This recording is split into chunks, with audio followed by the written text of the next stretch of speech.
This one is from all of us. A dating book. Damn, shots fired. You are wasting all your good, juicy years on working and not playing. What drew you to this film? Like, it seems like it can cover a lot of women and their different dating stories. It really kind of covers the gamut. Was there a specific storyline, maybe your own, that drew you to this film? I think it was a combination of it all. First of all, that it was a Black film about love and finding love and the things that we encounter as especially Black women, that whole career versus love scenario, conversation, situation. That a lot of us find ourselves in. And I think that was it for me. The fact that I could relate to that, being a Black woman, who we all, we tend to come to a point where we find ourselves in that battle. I want to be at the top of my game. And then one day you wake up and you're like, but wait, I want a husband too. And it's getting kind of late for that. And I want children, and I'm on the clock now. So I better figure out how to make my life a little more balanced. And that's what drew me to portraying Micah Jones. In the film, the guy asks you, like, why are you still single? And it's like, I don't like that question. Do you feel the same way? Like, why is it now feeling like I did something wrong just because I put my career first, Yeah. I mean, it's a loaded answer. I just might take a sip and be like, well, how much time you got? Because I don't know what you want to hear. Being single or knowing what you need has nothing at all to do with what you look like or what you look good, like people that look good on paper, or, you know what I mean? Like, there's so many different reasons or answers you could give. And I was like, yeah, what you want to hear first? Ask a more specific question, please. It's not a simple black and white type of thing. Yeah. To me, the wording just feels like it's an affliction. Like, why do you have this? And it's like, singlehood isn't a negative thing. So why are you asking it as if it's something, maybe I'm not trying to fix it. Maybe I am, in a certain phase of my life. So I get what you're saying. It's not a short. Yeah. I mean, the average woman can fix that very easily. Like, we can just pick one who's in a line, and every woman from any walk of life has options. Okay. So that's something that's easily fixed if that's what you want. What I liked about this character was that sometimes in films, when you have a woman who's looking for love, it's always like a woe is me. And she seemed to be very proud in her singleness. Micah is just like, I like not having issues and not having problems to think about. And, it reminds me of that meme where it says, I wake up every morning not thinking about who's cheating on me. Okay. Yeah, there's a freedom in that, of being free, not having to answer to anyone, not having to cater or be of service or, just consider anyone else but yourself and your happiness. So yes, I find it very freeing, almost scarily so. Like my character, Micah, I quite enjoy the single life. You say you enjoy your singleness. So do you dabble in the dating apps? Are you open to being hooked up by friends like your character? Yeah, I'm open to being hooked up by friends. I am a huge hell no to online dating. Wait, have you tried it at least once yet? I had to do it once. It is dangerous. I am Micah. It really is dangerous. I know a friend who has 2 friends that have been raped. Yes, in the daytime. Oh no. So they did everything they thought, to do correctly, like didn't give their address. It just in my opinion, it puts people in too vulnerable a position, too trusting of someone else. And it sucks that as women, we have to think that way, but I just find it pretty dangerous. So my character does it. She goes ahead against her better judgment, I guess, but I would never. I would never. Well, obviously that personal experience, that would make me not want to do it either. Yeah. If you I think, and those stories need to be told, because women need to understand the dangers of like going out at night with someone or drinking, kind of being off your guard a little bit, or, just certain, I guess, if you're going to do it, take certain precautions, knowing that certain things are possible. Yeah. Oh, that sucks for sure. Because I was going to say, what was yours of choice? But you don't have one, and that is quite all right. I've done it once, and the experience was hilarious. And then I was like, I think I want to go the old-fashioned route, which is what was my next question then. What do you prefer? Do you like the new social texting way, or do you prefer old school, call me up on the phone, brother? I'm gonna be honest. I do find that I express myself better in writing, like via text. But I do still enjoy talking. So I like a balance. I think when there's issues, I feel like it has worked better that I myself and the other party can kind of reread and, you know, really try to understand and comprehend what's being said. And I've had great, I guess, partners in that regard where they understand what is being said. Because, you know, comprehension is a whole nother thing. But, you know, I've been lucky in that regard to have good texters is what I'm trying to say. Good people that, you know, read and understand and also are expressive that way as well. But then we can hop on the phone and it be the same dynamic. Yeah. So I've been lucky where I don't really think I have I mean, obviously hearing a voice, if you can't be physically together, is going to beat that. Or FaceTime, honestly. That would be my answer. FaceTime. Oh. FaceTime, you can feel like, because all pandemic long, you could feel like you're right there with someone. Yeah. You don't miss whoever that is. I'm even talking family, friendships. You feel like you're right there in the room with, you know, whoever's on the other side. Now, I don't do an unsolicited FaceTime. Though. You can pop up and FaceTime. Oh, yeah. You got to make an appointment. Yes. The words out my mouth. Yes. Cause I mean, I could be in Barnett. I could have my face gear on. I don't know. You know, it could just be rough. Yes. And usually all 2020, it was very rough. Okay. Anytime you saw me look good, that took a whole lot of effort. Oh my goodness. Previously when we kind of ventured off into dating apps, but I also asked if you were open to, like in the film, you being set up by friends. I know as the married friend, my friends get mad at me. They're like, where's your husband's friends? Why aren't you setting us up? And I'm like, I mean, there wasn't a lot to choose from. Do you prefer being set up by friends? Because that does feel a little more safe. Yeah, it does. There's some accountability. I think those mutual friends that you and the other person have know you enough to know the compatibilities that there could be. I just think it's a more natural thing. You know, I don't think anyone should be asking like, hey, do you have anyone in your world you could set me up with? As a woman, that feels weird. I think when it organically happens, like, yo, I have my man's friend, I think he's single. He's been divorced for like 4 years, whatever, 5 years, whatever. He seems very healed, very evolved, you know, very manly. He's a committing type, blah, blah, blah. One kid, whatever. I think when you can get the spill like that, you know, it saves you from needing to do so much research, and you have that person in the middle kind of that could keep things accountable and hopefully not messy. You know, they got to kind of back off once they make the connection. But I feel like when it's organic like that and they really honestly think of you when they see this person, then I think that has a really high probability of working out. Yeah. They've been vetted at that point. So yeah, both of you. Okay. And each of you are getting the spill like, hey, don't do this. Don't do that. Like, you know, it's like, yeah, I think it's it could be a good thing. You were Keri Hilson. Everyone knows you, right? You know, like being realistic. A lot of people know you. Yes. I'll let you be humble, girl. A lot of people know you. They know your music. So is it hard to date guys who already think they know you, right? Like they have this idea of you already, you know, and because you're a celebrity, I can only imagine that it's not the easiest road to try. People think it's so much easier. I think it's a little harder because yes, there are options. Yes, there are, you know, people that are barking up your tree. Does that mean there's a lot of mental gymnastics around you know, how I feel when that happens. Is he just looking for a trophy? And a lot of times you'll feel the energy. Like, are they just looking for a trophy? They just want something that looks good.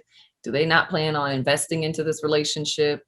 Do they just want to hit it and quit it because I've been their fantasy or whatever? You know what I mean? Like you encounter scenarios like that where my trust isn't very high for an authentic connection.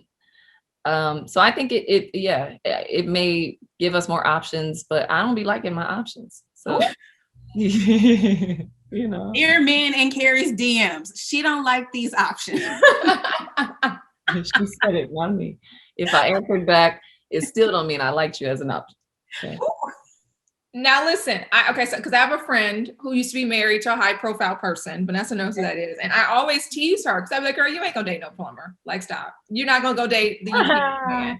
Like, you just not. So I'm curious, would you date a guy that perhaps is not in the business and he has a regular like blue collar job? Blue collar?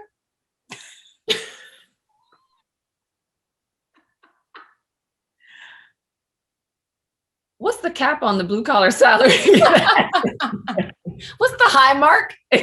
No, that's a real thought because I would absolutely date outside of my industry. As a matter of fact, that's kind of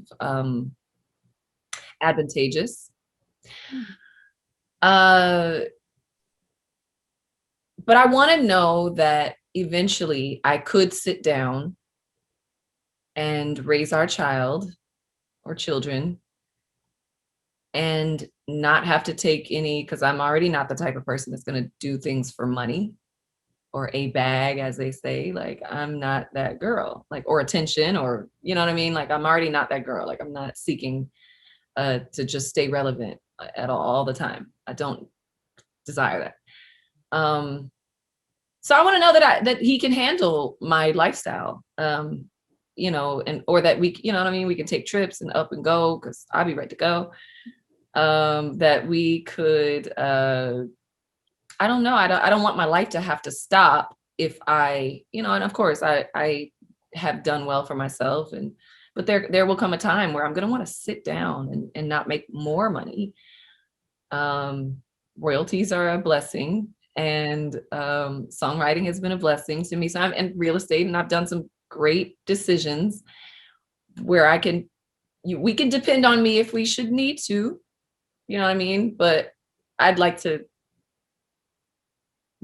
have someone where I can depend. So financially, as long as we could have that, and you have all of the other things that are, in my opinion, way more important, the values that I like in a man, then I think that I could maybe possibly do blue collar, but definitely more white collar entrepreneur. You know, It's all good. She told me no too, by the way. She was like, oh, bye. Yeah, no diss. Okay, plumbing is a very important job. All right, and you can actually have a plumbing company and work your way up to being an entrepreneur, owning a business. Exactly. It being your plumbing company, and you have lots of plumbers under you that go on service calls. Great. Fine. Okay. That's your life. It's not that interesting, but hey, you know, if you're involved and well-traveled and cultured, then we could get along. Yeah. I appreciate the honesty. I do. Because that's real talk. Like, Yeah. it may sound good to say, oh, I don't even care, but those are real things you have to consider when you're dating, and you're dating for something more than just a right now situation. And I kind of heard some qualities that you look for. Do you have a specific list of things you want in a man? Yes, I have a list. I'll just give you a few. Like, they're like pretty foundational, I think. Things like evolved past his childhood traumas. That's pretty high. Important. Or at least seeking and working towards that, you know, maybe he hasn't overcome these challenges, but he is interested in doing so and active in doing so. Because I like Black men, and you know what I mean? We come as a people, as a culture, with some generational trauma. That's just what it is. And some, you know, we have normalized a lot of things that should not have been normalized in our community. That's a whole nother conversation, but that's important to me. A spiritual base, like that we have a similar spiritual, we see the world in a very similar way. our understandings of spirituality and God and, all those things, that has to be equal, I think.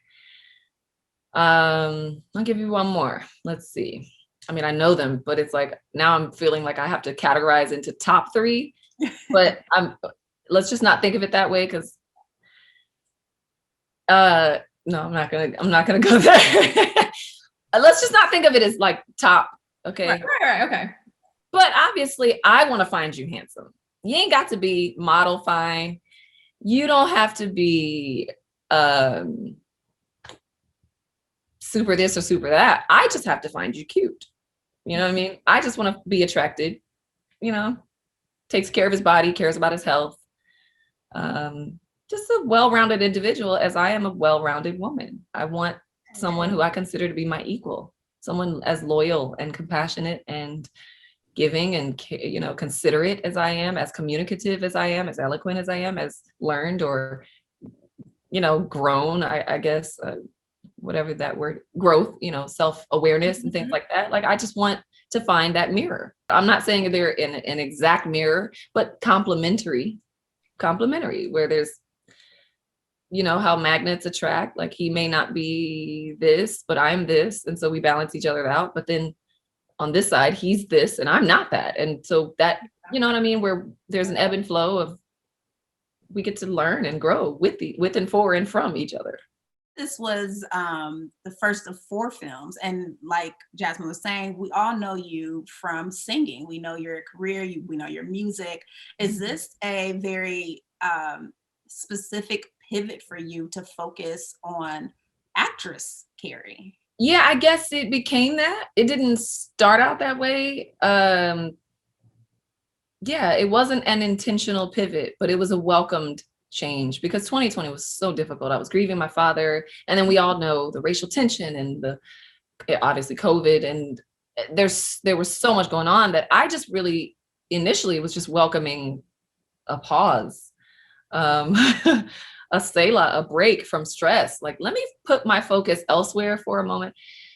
And then it became, okay, so one offer turned into another offer, and then now I'm auditioning, and now I'm landing stuff, and I have previous work that's out, but I'm actually being chosen from my acting ability now, and that turned into lead roles, and I'm like, I better take, I take everything I do very seriously. This is why I don't do a million things at once. I literally am the type of person where I have to authentically be there and give my all. So yeah, it became that.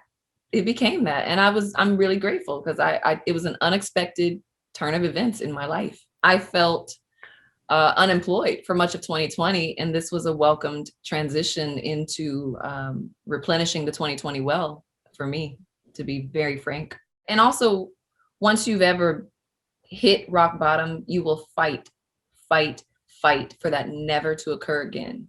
And so that was my mental state last year. I was never going to see rock bottom again. I was never going to say the D word pertaining to me ever again. Would you say this is an exit from music? Do you think you'll ever return to singing and writing again? Absolutely. As a matter of fact, I still write and record and sell songs. And some of the films that I'm in, one that comes out in theaters, I actually did some soundtrack work for it. So yeah, you'll get to hear some collabs or some, Keri Hilson songs before the end of the year is out, if that happens, if they still go forward with the film and soundtrack. But that's always I have my own studio. Like, I'm always there. Even during the pandemic, I recorded, you know what I mean? I would still show up to work, and I just wouldn't go in the same room with my engineer when it was super scary and none of us were tested, and you know what I mean? You just really didn't know. So I would go straight to the booth and he would stay in the control room and we would work like that. But it's very much a part of me. And this is not an exit by any means. I don't feel that I am at the end of my artist performer role. I heard you say you never want to go through the D word again. And I'm loving too this moment of reflection that a lot of artists are having. And I think because of this opportunity to be still, I'm curious what got you out of that place. There's a combination of becoming more spiritually solid, seeing a therapist. I actually have 3. Um, so it was a combo of those 2 things. I never did do like the pharmaceutical route. I never went that route. Nature, eating better, was in drinking water allows a lot of change to occur in your brain is part of your body, and the better you feed your body and the more water that you drink, you have more mental clarity, you've got more, dare I say, happiness. And I also went natural, like on my lotions and deodorant and, all of those things, the things that I wash my hair with, the things that I'm doing to my face and all of the things. I'm still not over gel nails though. But I have minimized a lot of the chemicals and toxins that we just chalk up to beauty or self-care, or hygiene. It's like, nah, it doesn't need to damage me. So there's that, but there's a long list of things, being in nature, exercising, so many things that you can do to fight being in a negative mental space. Processing, that childhood stuff, like that is number 1. It's just so important to really learn who you are in the context of where and when and why did you pick up your core beliefs, and do they serve you anymore? Were they even true? That does kind of bring us back to the film really quickly. We kind of see and hear from all the friends about like their dating history, dating disasters, dating mishaps. So we wanted to ask you, what are some of your dating disasters, things that just went way left? I remember this one time, he just kept talking about himself. He was basically selling himself the entire date. We were out to dinner. And I just found that so off-putting. Now, I wasn't asked one question. It was so bad that I texted a friend and asked her, she was about to go to a concert and I knew that. So I texted her like, yo, say this. I don't even remember what the lie was, but I ended up I had her pick me up and we went to the concert. Like, because I was already cute. I was like, don't waste an outfit. I'm not wasting this whole look. Okay. Don't waste your pretty, girl. Don't waste your pretty. Okay. Look at you. Yeah. And I think the follow-up to that is we've seen dating, Keri. We've seen you in relationships in the public eye. Is that something you would do again in the future, or were some of maybe the lessons you learned from that relationship that you wouldn't do the next time around? Good question. I'd keep it very private. And since I've dated around and kept that off of social media, I think that was my biggest takeaway. It's just like, you know what? They have not really earned the right yet. I may love them. They may love me. They may treat me good. I may do whatever, but until they are completely, utterly committed, I don't believe they deserve the platform that gives. And you also want to make sure that it is solid enough to withstand the blows that can bring into your relationship, because some people, there are lies, there are truths that can affect, what goes on. So yeah, that would have been my biggest lesson. And I think that the next time that you see a man next to me, I'm either engaged or already married. I'm very protective of my love, as we should be. And I just feel in our position, it just opens up a box to the wolves. And not only does my lover not really deserve that platform, I don't feel that my personal life, I don't know that I feel that fans need to have that part of me. I don't know that I agree with the new age way of just exposing every single nook and cranny of your world, your life. I like to reserve that to the art, so, or caption, but I say very clearly and I say what I want to say. I let out what I want to let out, what I'm comfortable with you understanding about me. So I guess I come from, when I was a songwriter, like I come from that era of music where the privacy is honestly what sells the music, is the fact that people don't know